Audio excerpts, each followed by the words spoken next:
keluarga besar saya sudah tahu sejarah saya masuk dari Partai PAN, seperti yang saya sudah pernah ceritakan di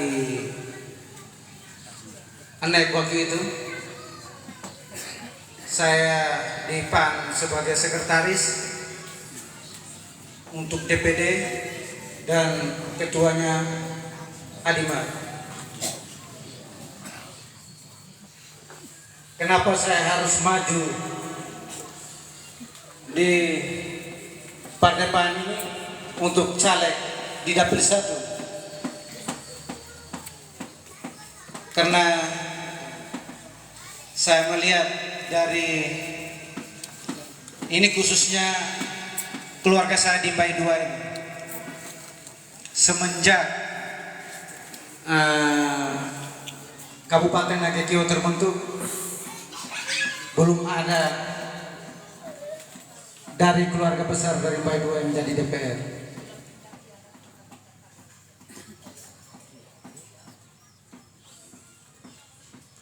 Dan yang kedua, ini adalah tekad saya. Walaupun saya ini sebagai pengusaha, khususnya di klub malam, ya namanya tempat hiburan, ya pasti ada apa ya, ladies lah di sana. Ya itu namanya kita mau buka usaha harus begitu. Berani, harus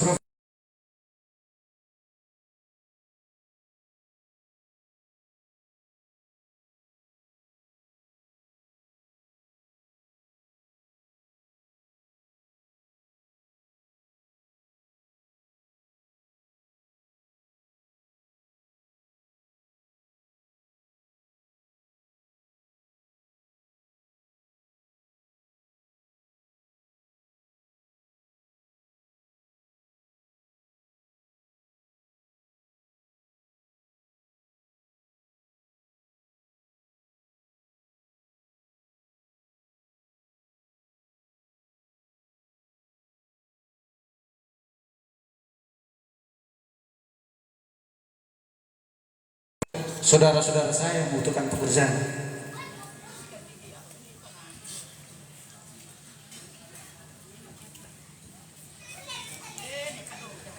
Dan saya maju masuk di Partai PAN ini, saya masih nol.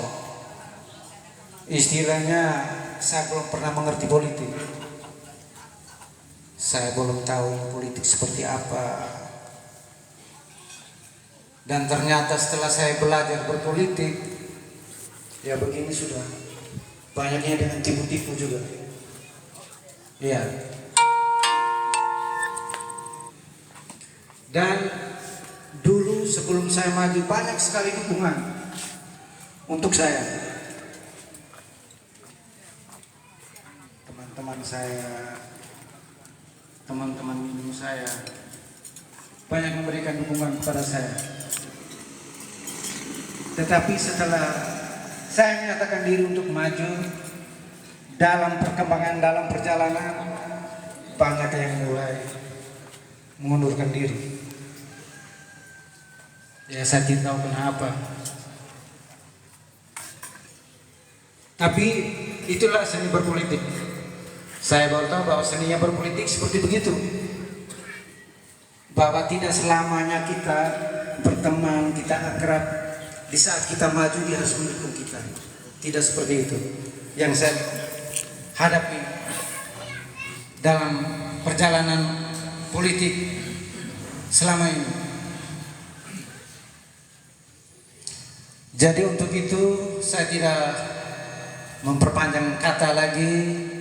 Saya minta dari hati saya yang paling dalam untuk keluarga besar di Paudo, keluarga besar di Mbai ini, untuk mendukung saya, mendukung dan berdoa untuk saya.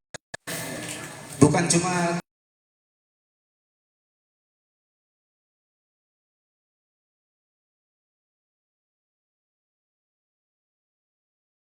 hingga berkali atas berkat Tuhan kuburan leluhur, kita bisa duduklah. Sehingga berkali di Paudo sini atau di keluarga kita berkali ada jembatan untuk aspirasi. Saya juga tidak mungkin memberikan visi misi karena DPR itu tidak ada visi misi. Yang ada visi misi itu hanya calon bupati, gubernur, presiden. Jadi terakhir saya mohon dari hati yang paling dalam, semoga dari hari ini sampai tanggal 14 Februari kita tetap bersatu. Oke, sekian dan terima kasih.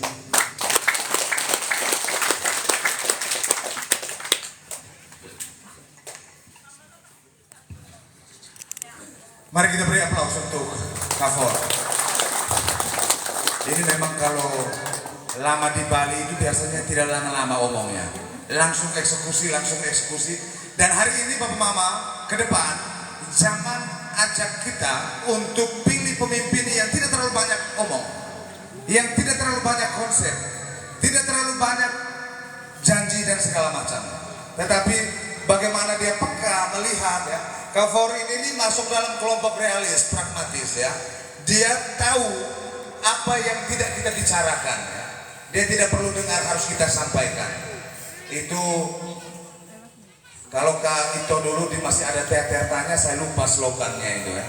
Jangan tanyakan apa yang saya ketahui, tetapi tanyakan apa yang tidak saya ketahui.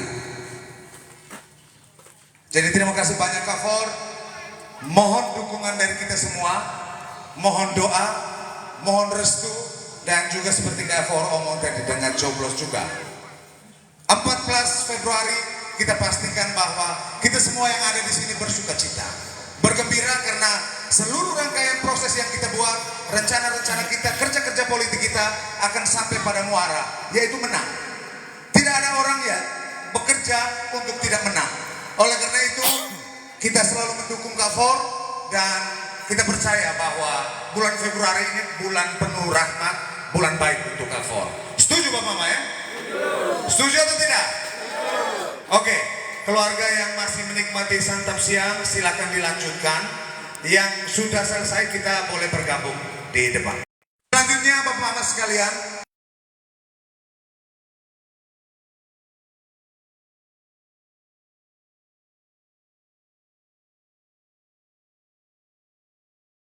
kenal tetapi hanya sebatas kakak kelas dan adik kelas. Tetapi siapa yang bisa membuktikan perjalanan waktu? Mereka harus bermuara pada satu titik yang sama, pada satu partai yang sama. Kaito, kami ingin kenal banyak tentang Kaito dan juga kami ingin Kaito bercerita banyak ke kami. Waktu dan kesempatan diberikan. Mari kita beri aplaus untuk Bapak Risto Loker.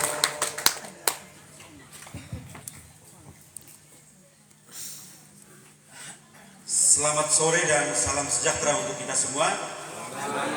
Assalamualaikum warahmatullahi wabarakatuh.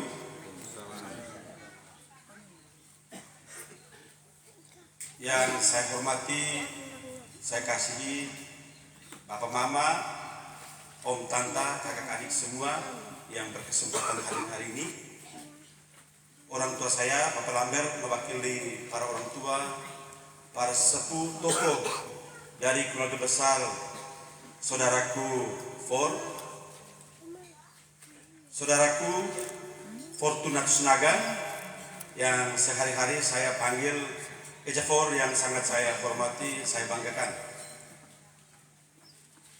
Sebelum saya menyampaikan satu dua hal agar saya tidak menjadi makhluk asing di area kampanye ini, tentu saya harus memperkenalkan diri terlebih dahulu.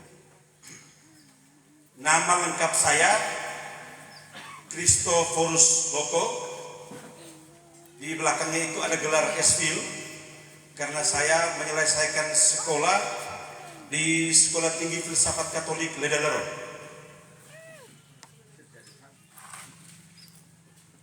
Karena dulu orang tua saya dan keluarga saya itu setiap malam memanjatkan doa novena supaya saya boleh bekerja di kebun anggur Tuhan. Dalam perjalanan saya tereliminasi dan saya hanya bisa kerja di kebun kopi dan kebun jamu di kampung.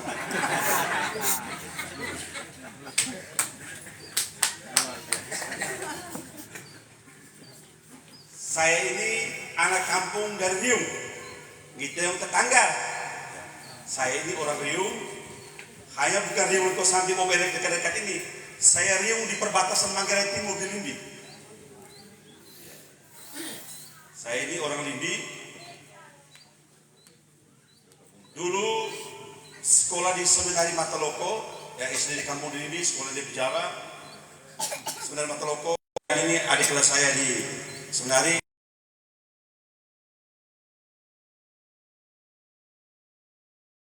Mana syukur tadi? Ya. Kami teman sama-sama di SMP Negeri 2 Pejabat dulu. Selesaikan Jakarta dulu. Kalau syukur nih kemudian selesai di sekolah Remanan gitu. Itu satu teman di SMP Negeri 2, teman akrab saya. Kemudian lanjut sekolah Seminari Mataloko, kemudian di Ledanero. Saya mengundurkan diri dari frater itu tahun 2002. 2003 bergabung di Partai Golkar. 2004 ikut dalam kontestasi pemilu. Saya waktu itu sudah pengurus Partai Golkar dan jadi caleg pada waktu itu 2004. Kita masih gabung belum mekar waktu itu. Dapil kami itu Kecamatan Riung, Riung Barat, Kaisesa dan Kaburea. Saya caleg bersama orang tua saya, Bapak Patris, Om Patspira. Kami sama-sama waktu itu, Om Ben Bakabani, Om Serpa Sandino. Ya. Puji Tuhan, ketika mengikuti kontestasi pemilu 2004, waktu itu dari dapil ini terpilih saya dengan Om Patris jadi anggota DPR Kabupaten Ngada. Waktu itu usia saya 28 tahun, saya terpilih jadi anggota DPRD Kabupaten Ngada. Saya keluar frater ikut caleg langsung terpilih jadi anggota DPR. Puji Tuhan, saya meraih suara waktu itu 2.779 suara. Bermodalkan uang kampanye 25 juta yang difasilitasi kredit dari sama saya oleh Om Patris waktu itu. Saya waktu itu uang tidak. Tapi saya jalan ke Rendu, jalan ke Kaburea, puji Tuhan, terpilih jadi anggota DPR dari Partai Golkar. 2004-2009 jadi anggota DPR di Partai Golkar. Kemudian tahun 2009-2015 saya caleg lagi. Saya terpilih jadi anggota DPR dan dipercayakan oleh Partai Golkar menjadi ketua DPRD Kabupaten Ngada pada waktu itu. Tahun 2010-2015 karena ada dinamika internal di Partai Golkar, saya berpindah ke Partai Amanat Nasional. Pada waktu saya pindah ke Partai Amanat Nasional, lawan politik di Riung waktu itu meniup isu yang sangat kencang. Jangan pernah pilih caleg yang kutu loncat.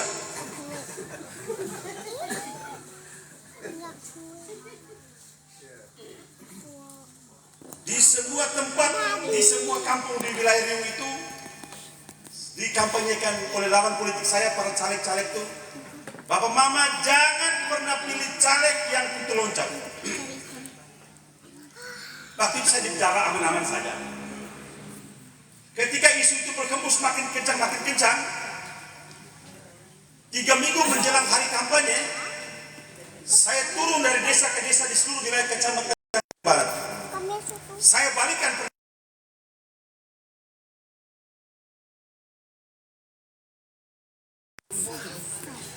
Bapak Mama harus berani untuk putuskan jadi pemilik kutu loncat. Karena saya juga caleg yang kutu loncat. Saya kemukakan argumentasinya. Saya bilang Bapak Mama semua, yang menyuruh saya jadi kutu loncat, yang menyuruh Bapak Mama para pemilih jadi kutu loncat bukan saya. Itu perintah dari Undang-Undang Dasar 45. Jadi semua orang kira, kok ini perintah dari Undang-Undang Dasar 45? Saya bilang begini, kalau Undang-Undang Dasar 45 itu menyatakan bahwa pemilihan anggota DPR itu hanya terjadi 1 kali untuk seumur hidup, berarti tidak akan ada kutu loncat. Saya ulangi, kalau rumusan Undang-Undang Dasar 45 itu di pasal berapa itu menyatakan bahwa pemilihan anggota DPR dilakukan sekali untuk seumur hidup, tidak akan ada kutu loncat. Saya bilang, yang mulai jadi kutu loncat itu bukan para caleg, tetapi Bapak Mama sebagai pemegang kedaulatan itu yang menjadi kutu loncat tiap kali pemilu. Alasannya begini, sederhana. Contoh, pemilu 2014, saya Kristoloko memilih caleg atas nama Abraham. Tetapi ketika dalam perjalanan waktu Abraham terpilih jadi anggota DPR, dia tidak menunaikan tugas sebagai anggota DPR yang benar. Pemilu 2019 saya pindah pilihan, cari orang lain lebih bagus yang bisa menyuarakan kepentingan saya. Lalu saya tanya, Bapak ini kutu loncat atau tidak Bapak Mama sekalian? Saya tanya, Bapak Mama yang berubah pilihan dari pemilu ke pemilu itu, Bapak Mama ini kutu loncat atau tidak Bapak Mama sekalian? Kutu loncat Bapak Mama sekalian.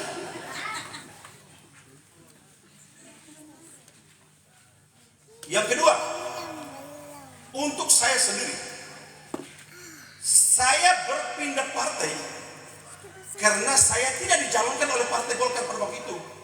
Karena kami ada masalah internal. Partai Golkar pada pemilu 2015 tidak mencalonkan saya lagi untuk menjadi caleg di Partai Golkar. Sementara rakyat Riau masih menghendaki saya jadi anggota DPR. Kenapa? Perjuangan saya selama 5 tahun sangat memuaskan mereka. Maka saya memilih lebih baik berkhianat kepada partai, tidak ada masalah. Yang penting saya tidak boleh berkhianat kepada rakyat yang memilih saya. Karena bagi saya partai politik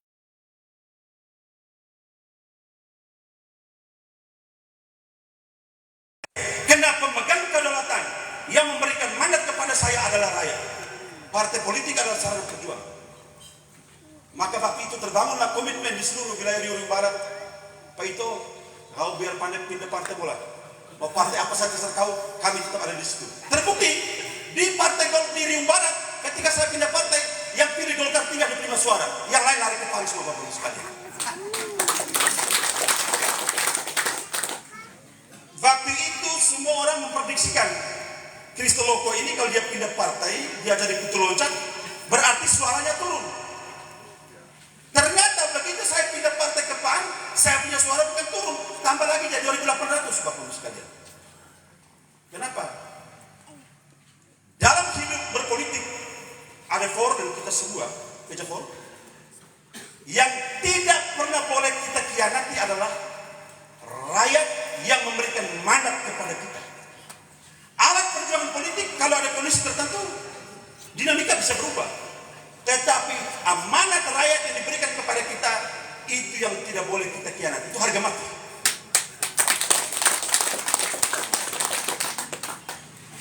Jadi waktu itu saya pindah dari Golkar, pindah ke PAN. Lalu dalam perjalanan, saya terpilih jadi Ketua DPD PAN Kabupaten Ngada. Bapak Mama puji Tuhan, selama DPR Kabupaten Ngada, saya punya suara pribadi belum pernah kurang dari 2.500. Pada pemilu 2014 ketika saya pindah ke PAN, kami punya dapil Riau Barat itu dapat 2 kursi, termasuk Om Ketua Lama juga terpilih jadi anggota DPR kami satu partai waktu itu. Om Ketua Lama bersama itu terpilih jadi anggota DPR dapat 2 kursi waktu itu. Kenapa?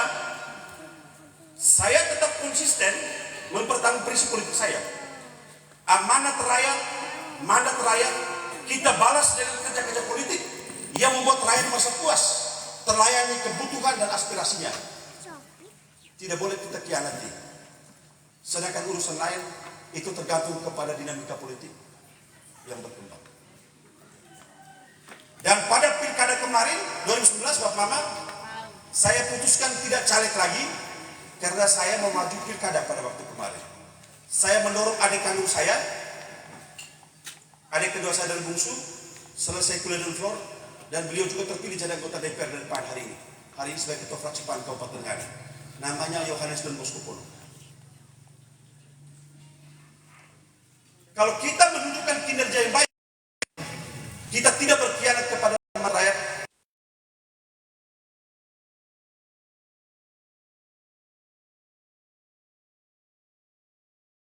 Tapi hal ini tidak boleh melegitimasi atau membenarkan sebuah dinasti politik di mana rakyat memberikan mandat berkali-kali kepada orang yang sesuai dari segi kualitas perjuangannya tidak bisa memenuhi harapan rakyat.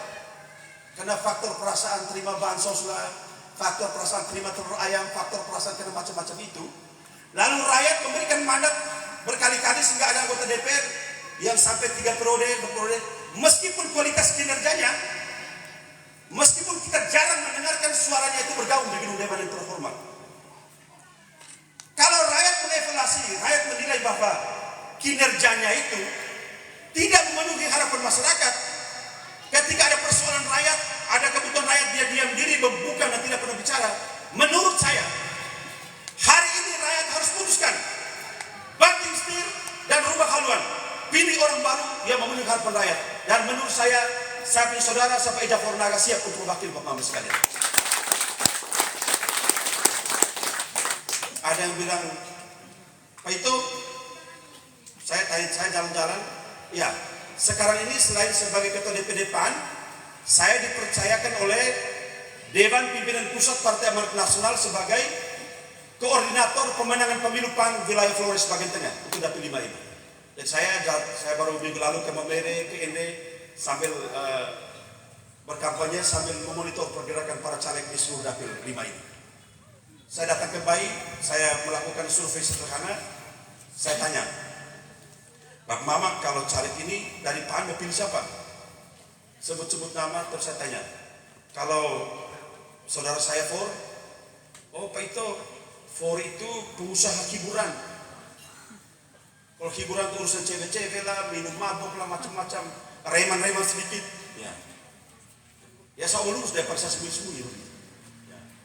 Yang kedua, For itu tidak berpengalaman Pak Ito. Kami harus pilih anggota DPR yang sedang menjabat hari ini. Karena dia sudah berpengalaman menjadi anggota DPR. Kalau For ini orang baru belum berpengalaman menjadi anggota DPR. Saya bilang, oke Mama. Tentang pengusaha hiburan. Kalau dia pengusaha hiburan, berarti dia adalah seorang profesional. Saya bilang begini. Saya bilang, Mama, ini kita omong bukan malaikat nih Mama, ini kita omong jujur saja ya. Kita tidak bisa langsung memvonis bahwa orang yang terlibat di pengusaha hiburan itu sudah dunianya begini.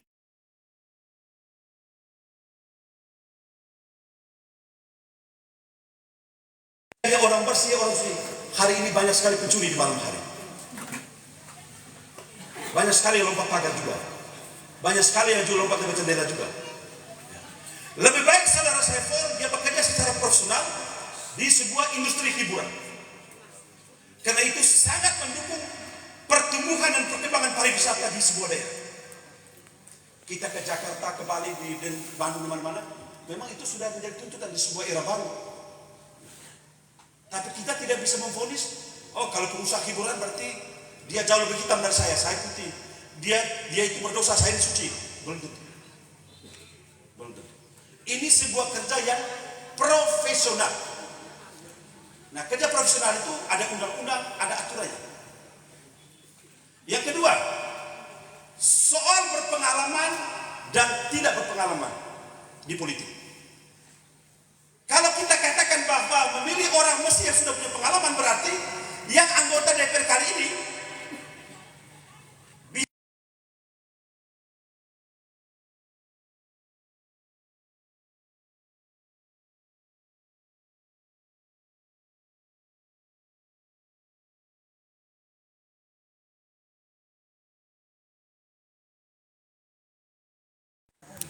saya mau ambil contoh. Saya berdiri ini sekolah selama 13 tahun di Tapilet, itu belajar tentang misa, belajar bagaimana katekese, bagaimana angkat sembahyang. Saya tidak pernah diajarkan bagaimana berpolitik yang baik dan benar. Saya tidak tahu Bapak sekalian. Kenapa? Yang kedua, Bapak Mama boleh cek, bukan di Google. Di seluruh dunia ini